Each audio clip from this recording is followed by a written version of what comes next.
earlier, everybody, but I caught the crows eating our cat food. It was awesome. Yeah, they are funny.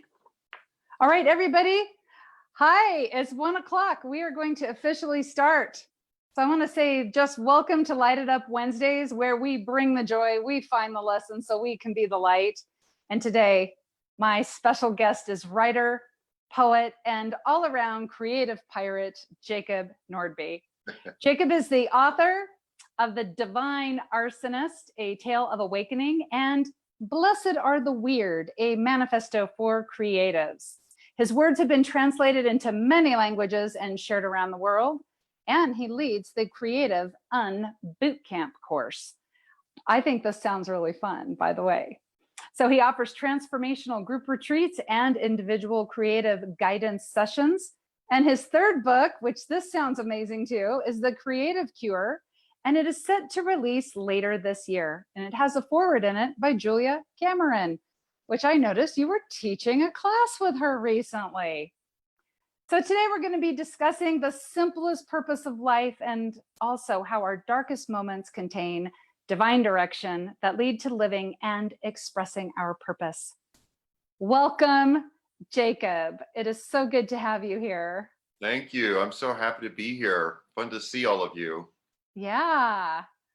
So I started reading your book, and this was a while back, but I just thought it was so amazing how you wrote this book a couple years ago, but it feels like it was written for this day. Like this day. I started reading it right at the beginning of when we all went on lockdown. Yeah. So it's just like, it's perfect for right now. But I know one thing that I think a lot of people are asking about right now is, well, I can't live my purpose right now because I can't get out and do stuff. I'm restricted. What do you think about that idea of like, well, we can't live our purpose until conditions out here are okay for us? Yeah. Wow. I mean, well, let me ask you this, Deanna. When we say the word purpose, I would love it if we could just ask everyone right now, what does purpose mean?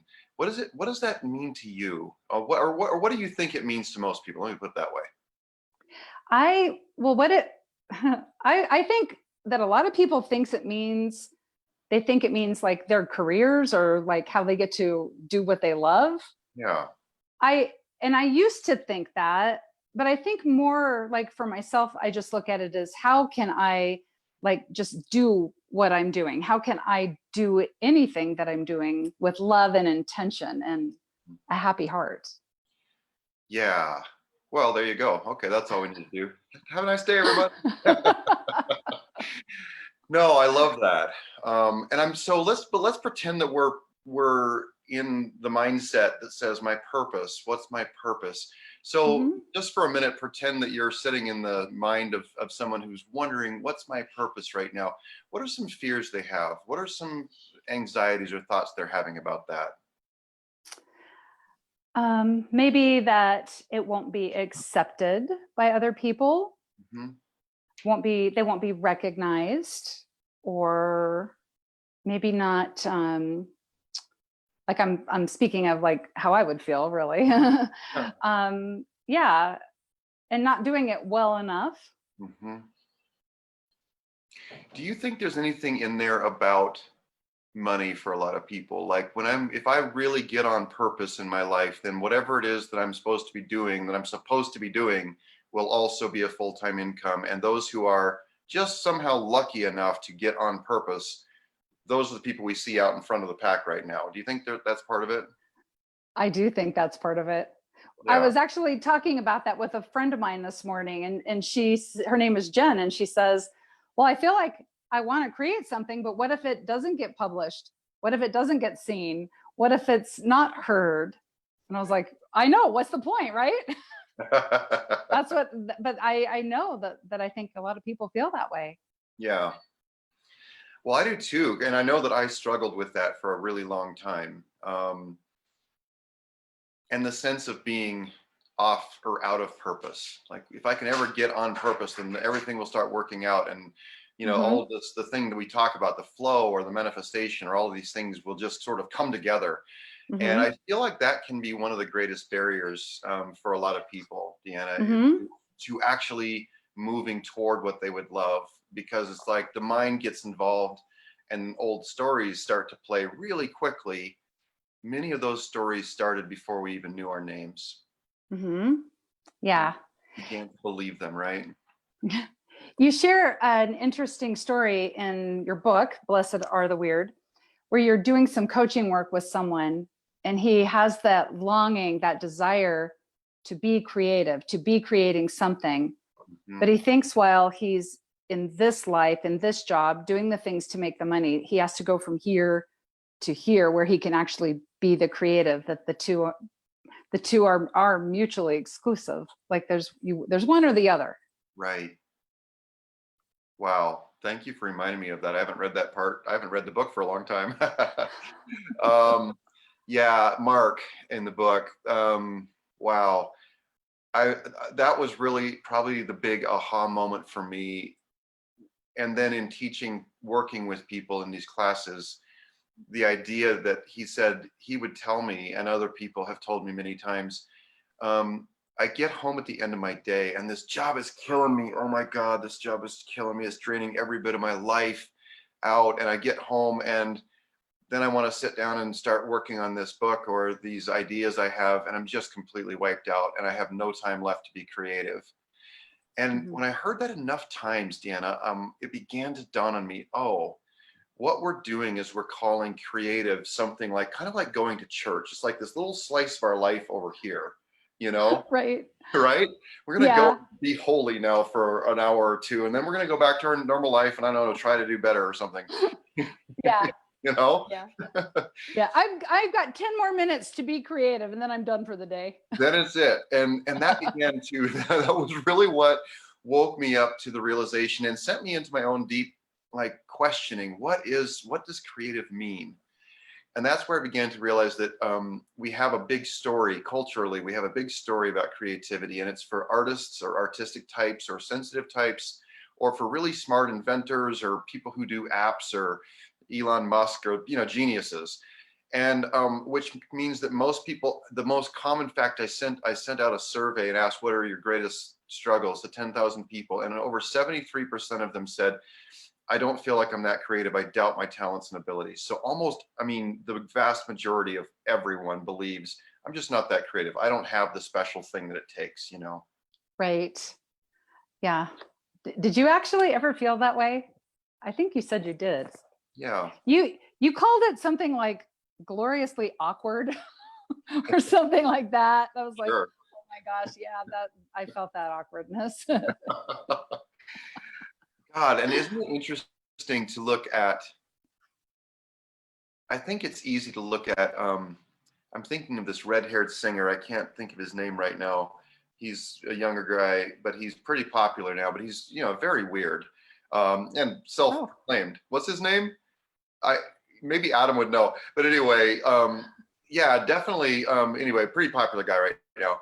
But he talked about his journey to embracing and understanding that who he is, and even his music, and he didn't think he would ever make it.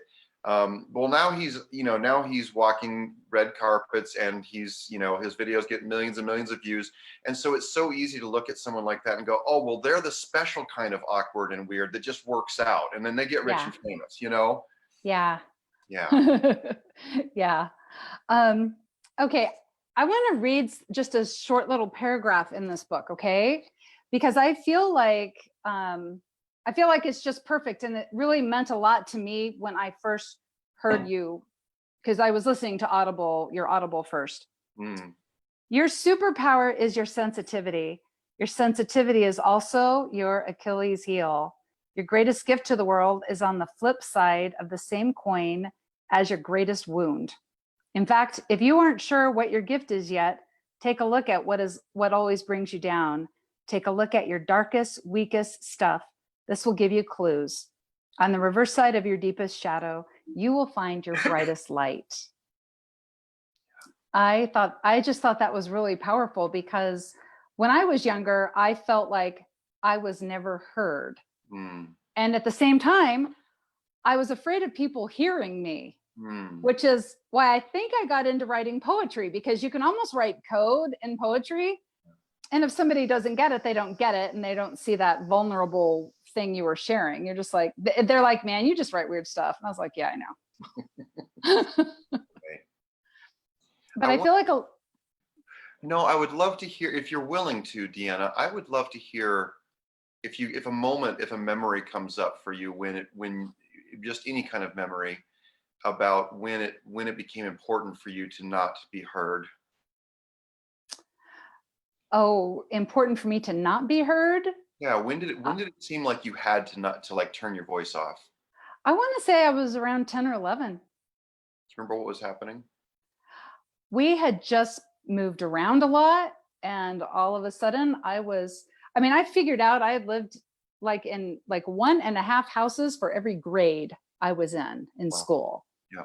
And I just hit a point where, as an introvert already, going to a new school is like the worst nightmare. Right.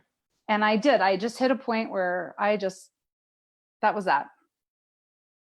And I felt, I was 11, because it was like middle school and the most awkward I had ever felt. I was the tallest kid in class.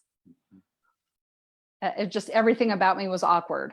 Like my arms, they were like 6 feet long in both directions. It was just, yeah, really uncomfortable. How did that feel in your body back then? Can you remember that? Yeah, just, I felt awkward. I felt clumsy. I felt like I tried to contract myself in.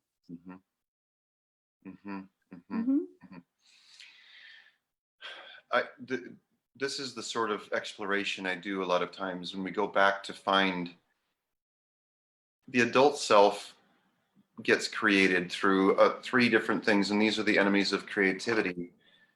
And when I say creativity, it's the energy of life itself. It's the same energy that makes my geraniums grow on my back porch right now and makes the sun shine. And also, if everyone would just put your hand in your heart for a minute, we're not going to close our eyes and do a meditation right this minute, but if you just put your hand in your heart, just feel that beating, and it sits there and beats thousands and thousands of times every day. And that energy, that life, that creative power is what created your heart and your body and your mind. And it's so pure. And the Hawaiians have this ancient legend of a bowl of light. You've probably heard this, Deanna, but yes, every child shows up like a bowl full of light, and that light is their essence. And in that essence, anything is possible. And as the Hawaiians would say, you can swim with the sharks and fly with the birds and create marvelous things. But over time, stones begin to get dropped into that, hurts and misunderstandings and traumas, and things happen. And eventually, sometimes the bowl gets full of stones and it crowds out the light. And if that child becomes identified with the stone, they no longer understand that who they really are is that light, is that potential, is that power. And then they talk about how it's possible to tip the bowl and begin to dump the stones out. And that's the kind of healing we're talking about, because over time, to become an adult, we have socialization, and that means going to school, learning to go to the bathroom, and learning to read, and all the things, walk, talk, everything we do. But also that's partly what you talked about, going to school. And we begin to not be in a safe environment. Even sometimes our own homes aren't safe, but certainly just even if our home was we had the perfect parents, perfect brothers and sisters, everything was perfect, we still go out into the world and experience the fear of rejection, which is the second great enemy. So socialization, fear of rejection, and the experience of rejection, and then traumatic experiences. Those are like the stones. mm-hmm. And so a separate self gets created to operate in the world. And so as an adult self, to imagine then this bowl full of light, it starts to seem so silly, so impossible, right? Mm-hmm. And so I feel, and I'll just say this in a capsule, and then I'd love to just explore this with you. My sense that the only cure that ever needs to happen is not for the true self, the inner self. That self is never distorted or damaged or harmed in any way. Mm-hmm. We have to heal the connection to it. Yeah. That's the cure, is healing the connection, Yes. Yes. So you poked in there about the deepest wound, and I don't have a agenda here. I would love to hear what's calling us right now. What do we want to explore about that?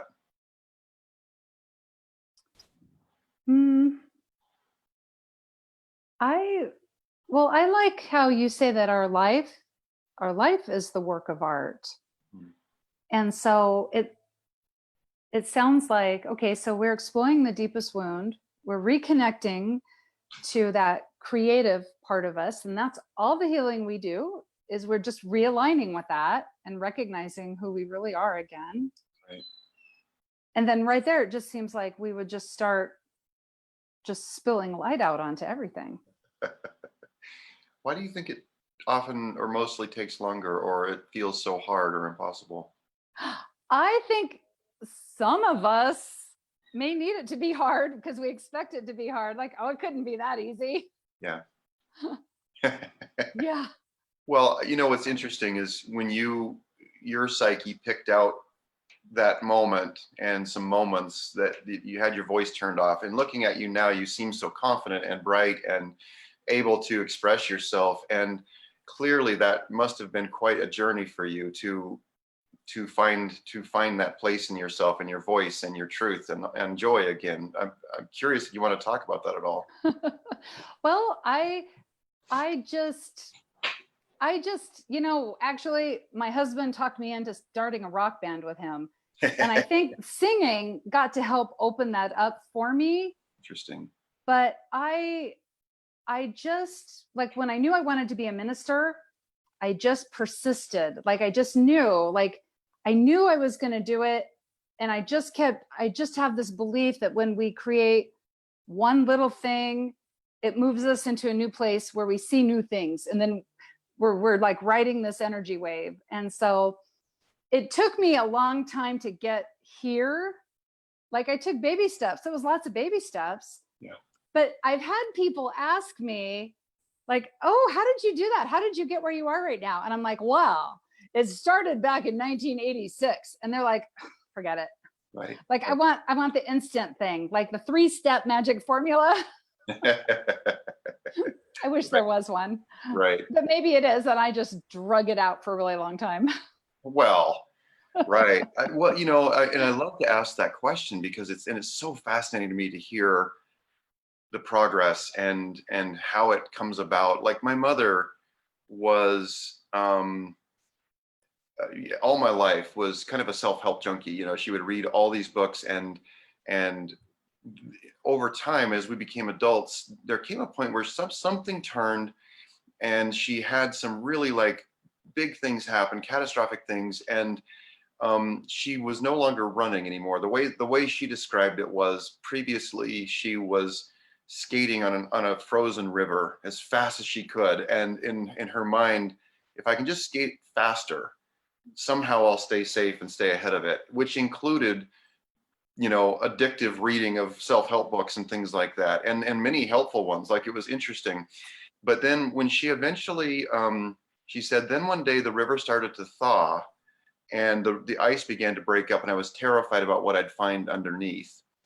Mm-hmm. And Deanna, as she began to make that exploration, she began to encounter things that had happened in her childhood, and she began to be able to acknowledge them. And that led her to begin to go back at 60 something. She went back to school because she had always had a dream to finish her degree. And so she went back to school, finished her degree, and then went on to get her master's in psychology. And now she's actually doing therapy work with people around trauma and addiction. And I share that with you because in her deepest wound, her purpose, her real gift, if we want to use a different word, her real gift that was carried in here secretly all of her life was to be this helper, to be this healer. And as she healed herself, she found her gift began to become clearer and clearer, and the path to share it became clearer and brighter. And it's just, I feel emotional. It's always remarkable for me to watch that kind of miracle happen in someone's life. Yeah. And so often it's what we're afraid to look at the most. That if by taking steps toward healing, how could I be my own best friend right now? What do I need? Asking some of those questions can lead us back to the places where that gift got hidden. And in the gift is hidden in the wound, healing the wound reveals the gift, you know? Yeah. You know what, now that you are saying that, I can feel where I did, like, in a way, I asked myself that question years ago. It's like, what is it that you need? You know, and what I realized was I need to trust myself because I used to be like a self-help book addict. Like I would everything. And sometimes I wouldn't even read them. I just stack them up next to my bed, you know, figured I would just absorb them, you know, Right. Sometimes I even fall asleep with them on my bed. Sure. But I read a book by Eric Butterworth called Discover the Power Within You. And he talked about being overread and underdone. Wow. And I was like, it's time to put this all to work. Trust myself, trust where I'm at. And now what I find that I'm sharing with people is you were designed to do this. And it's basically a trust yourself message. And so now just talking with you, I'm kind of like, whoa. This is what I was after all these years. Right. Isn't that something? Yeah. Yeah, it is. Yeah. I'd like to go back to the bowl full of light for just a moment. Yeah. We started talking about, you know, purpose. How do I find my purpose? And you said something so good when you said, this is what purpose means to me. It's, you know, taking the moment and experiencing it and living with love and joy. And, you know, that sounds so, for some people who are struggling with depression or they're struggling with so much fear and anxiety when life starts to crash in and just everything falls apart. It's like, that sounds great for you and Eckhart Tolle. How is it supposed to help me? I'm terrified right now and my bank account's overdrawn. Right? Yeah. So that's, you know, to bring that down a bit, I just would love to say that remembering even moments of I posted something the other day that Osho wrote, and it was, and I love this little thing actually was a real life changer for me, and I'm going to find it. It's so short. He said,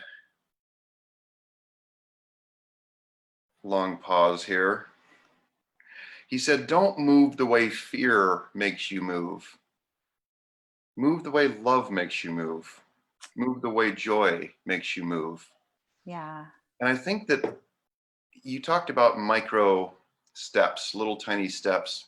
And I think that when we're in times of real confusion or uncertainty, I can ask the question, what, if I'm feeling afraid right now, how would joy move? What would feel good to do right in this moment? And that can become this little compass. If I could even imagine in this moment, not for the rest of this day that seems so scary or uncertain, right in this one moment, how would joy feel? How would love move right now? And I've found that there were in some really hard, dark places in my life, Deanna, that question would, oh, well, love would give my daughter a hug right now or ask for one from her. Love would cook this meal really, really well and enjoy the way it smells and then serve it and see how it tastes. And I know that sounds too simple, but really, and we all hear come present, you know, the power of now and all these really, and they're true, powerful things, but sometimes it's hard to imagine what that means in the middle of real life, you know? Yeah. Yeah. I know when it's been really, really hard for me, and I trust in all this spiritual stuff. I mean, that's why I'm a minister. Right. And so like, I think about the power of gratitude, but when I am in that dark place, I will go to like this feeling of gratitude even, but it'll sound like, well, at least I'm grateful it's not raining rocks. It's like, that's the best I can do. That's like where I am. And so I love what you're saying. It's like, what would joy do? What would love do? Because on a great day, love might, like, I know somebody who's making masks, like a just like in abundance and giving them away, right? Yeah. But maybe on another day, it's like, well, what would love do? I'll type a heart, a little heart shape in a text and just send that to somebody. And that's what I'll do. Right. And hope they don't call me and just text me back. That's all I can handle right now. Right. I don't want a stomach ache from the phone call. Right. Yes. Yeah. I love that you said that you're introverted earlier. That was a big discovery for me. And when I understood that and embraced it, then I began to understand, oh, this is why phone calls make my stomach hurt. It's okay. Nothing's wrong. Yeah. I mean, I can get on the phone and be all happy. Just for all of you Unity peeps listening, it's okay. You can call me. Right. That's a different thing. Well, Yes. the other thing too is learning how to be so honest about how do I feel right now. I think sometimes people try to Eckhart Tolle or A Course in Miracles over the top of what feels true right now. Yes. And a lot of times people say, I've heard this saying so many times, feelings always lie. Feelings come and go, feelings always lie. And I've come to feel that feelings tell a truth.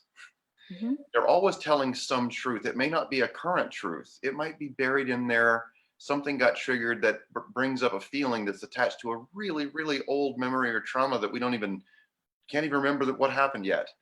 Mm-hmm. And so learning to say, oh, this is how I'm feeling right now. Be really honest with it, right? Mm-hmm. When I first heard about you, I went to your website and signed up for your newsletter because you were giving away the journal prompts, the little ebook. And that was the first exercise, was just write down how you're feeling. Mm-hmm. And I was thinking about my journal that looked more like a list, like, this is what I did. And it was really like, I believe in the morning pages and like just writing random things for like 3 pages. Yeah. But it still always is like the same thing every single day. Mm-hmm. And I loved your prompt to write about feelings. I'm feeling, this is what I'm feeling right now. Mm-hmm. And it really opened up that flow, like honoring what I'm feeling right now. And I've heard that also from my congregation and from the spiritual community is, well, I can't Eckhart Tolle my way out of this, but I have to pretend I can. Right. Oh yeah, it's all of us light and love. I'm doing great. Well, yeah, I get the whole affirmation and all the affirmations and trying to get into positive thinking, but I think our feelings tell us something too. Yeah, well, thank you for bringing up the journal prompts. I'd love to, anybody who's listening who wants it can get it for free on my website. But so the 3 questions, and these led me out of a real, in 2008-9, my life really fell apart and I lost my businesses and my identity and everything, and moved to Austin, Texas, and actually went to Unity Church down there, Unity Church of the Hills, and that was such an amazing experience for me.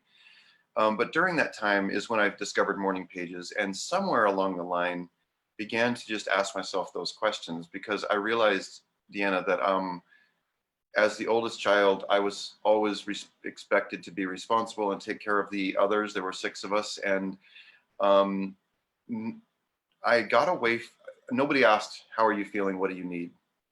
The question was, and it wasn't that my parents didn't care or anything. We were just in survival. And so it was, the question that became reflexive for me was not, what do I need? It's, what does everyone around me need? And so it was so hard to be honest, even with myself, even quietly in my own pages that no one else would ever look at. It was hard to be able to ask the question, how am I feeling right now? Because it was so important for me to put on a face of, I'm fine, I'm strong, make sure everyone else feels good if possible. And so that process of saying, privately for 15 minutes, I'm taking a recess and I'm writing here, how do I feel right now? And sometimes it's simple, like, wow, I'm really woke up this morning really feeling tired.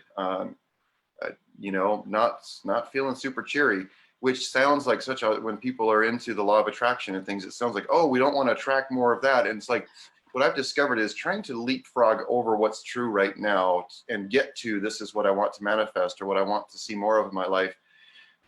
It actually puts a block in the process. And so asking that question, how am I feeling right now? Just like I would do with a 3-year-old child I loved. I'm not going to ask them to like tell me a lie. They're going to say, no, I'm feeling mad and scared. And so if I treat my inner self like that 3-year-old child and just be gentle with it, and how am I feeling right now? And then the second one is, what do I need? What do I need right now? Sometimes it's as simple as, oh, I need to pee. Yeah. Or I need I need a nap or a drink. I mean, really. And I think we get conditioned to be so out of tune, out of touch, not listen to our own bodies that are so full of wisdom and can tell us a lot of things.